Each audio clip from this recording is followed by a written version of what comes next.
मेरा नाम रोशनी है और मेरी उम्र अभी 20 साल की है और मैं बीए की पढ़ाई कर रही हूँ। मेरे पापा एक आर्मी ऑफिसर है और घर में सब लोग उनसे बहुत डरते थे। मैं दिखने में काफ़ी सुंदर हूँ तो काफ़ी लड़के मुझे लाइन भी मारते थे।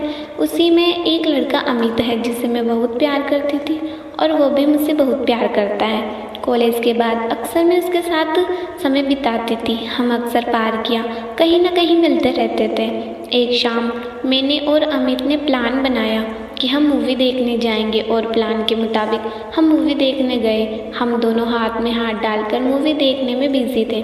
तभी अचानक से मेरी नज़र हमारे अंग्रेजी टीचर की ओर पड़ी और वो हमारी ही तरफ देख रहे थे। उस वक्त तो हम वहाँ से मुंह छिपाकर भाग गए, लेकिन कहीं न कहीं मैं थोड़ा डर गई थी क्योंकि टीचर और मेरे पापा की अक्सर बात होती रहती थी। मुझे लगा कि कहीं वो मेरे पापा को बोल न दे क्योंकि मैं पापा से बहुत डरती थी। वो बहुत गुस्से वाले हैं। अगले दिन मैं कॉलेज गई। उस दिन अंग्रेजी की आखिरी घंटी थी तो टीचर के आते ही उनसे डरने लगी। उन्होंने पढ़ाते हुए मुझसे खड़ा कर दिया और मुझसे एक सवाल पूछ लिया और बोले, बताओ। मुझे तो सवाल नहीं आता था, इसीलिए वो मुझे अपने बगल में खड़े कर दिए। सर मुझे एकदम से घूर घूर कर देख रहे थे। थोड़ी देर में कॉलेज में छुट्टी हो गई थी। उसके बाद मुझे कोचिंग के लिए भी जाना था, लेकिन उस टीचर ने बोला कि तुम अभी रुक जाओ।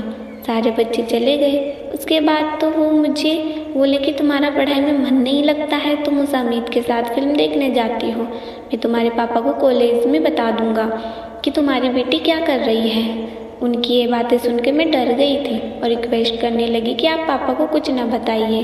आप जो बोलोगे मैं वही करूँगी। बोली कि मैं अब पढ़ाई पर ध्यान भी दूंगी और कभी भी अमित के साथ नहीं घूमूंगी। आप जो सजा दोगे मुझे मंजूर है। वो बोले, मैं एक शर्त पर तुम्हारे पापा को कॉल नहीं करूँगा। मैं बोली, मुझे आप ही की सारी शर्त मंजूर है। तब वो बोले, ठीक है, जाओ गेट बंद करके आओ।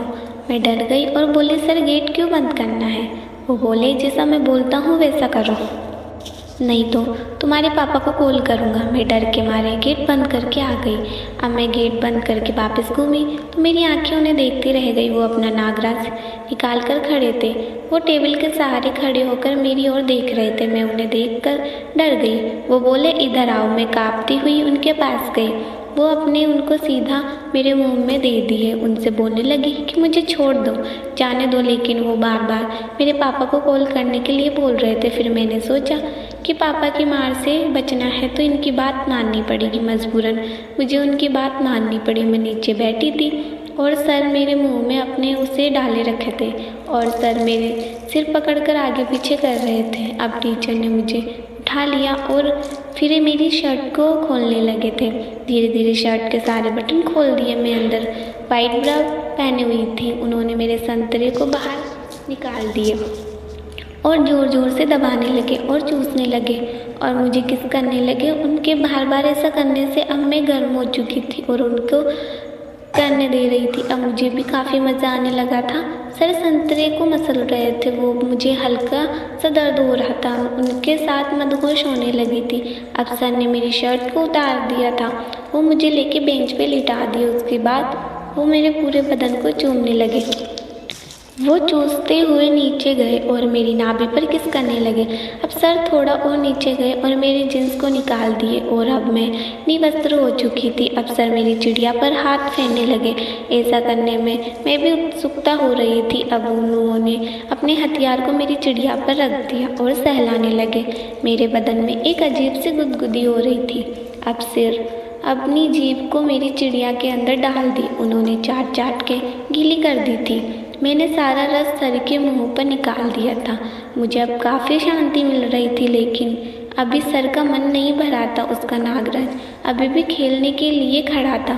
सर खुद भी अब निवस्त्र हो गए और मेरी चिड़िया पे आ गए। उन्होंने अपने हथियार को चिड़िया के अंदर धकेल दिया। मैं आवाज़ करने लगी कि उन्होंने मेरा मुंह बंद कर दिया और वो ज़ोर ज़ोर से वो सब करने लगे। जिस बेंच में मैं कभी बैठकर पढ़ती थी, आज उसी बेंच पर लेटकर वो सब कर रही हूँ। उनके नागराज में काफ़ी दम था। करीबन 35 मिनट बाद उनके नागराज का जहर निकल गया। सर बहुत ज़ोर से हाफ रहे थे। मेरी तो उन्होंने हालत ख़राब ही कर दी थी। मेरी कमर में काफ़ी दर्द हो रहा था। अब मैंने अपने कपड़े पहन लिए। कुछ देर बाद मैं रोने लगी। मैं बोली, सर अब मैं जाऊँ? वो बोले, रुको अभी एक बार और करूँगा। मैं तो अब सोच में पड़ गई कि अब क्या होगा मेरा। वो मानने वाले कहाँ थे। उन्होंने फिर मेरी पेंटी निकाल के फेंक दी और अब मुझे क्लास के अलग अलग कोने में लेकर जाकर मेरी बैंड बजाई। उन्होंने क्लास को अपनी अय्याशी का अड्डा बना लिया। कुछ देर बाद उनका मन भर गया और वो शांत हो गए। उस दिन तो मैं घर आ गई, लेकिन उस दिन के बाद मैं उनके चंगुल में फंस गई। कभी वो स्कूल में तो कभी कोचिंग क्लास में मेरे साथ वो सब करते थे। उनका जब मन होता था मेरे साथ वो सब करते थे। मुझे भी बहुत मज़ा आता था। मैं भी खूब इंजॉय करती थी। इस तरह मैं भी इंजॉय करने लगी। तो दोस्तों, अगर आपको हमारी ये कहानी अच्छी लगी है तो प्लीज़ लाइक करें और हमारे चैनल को सब्सक्राइब ज़रूर कर दें। धन्यवाद।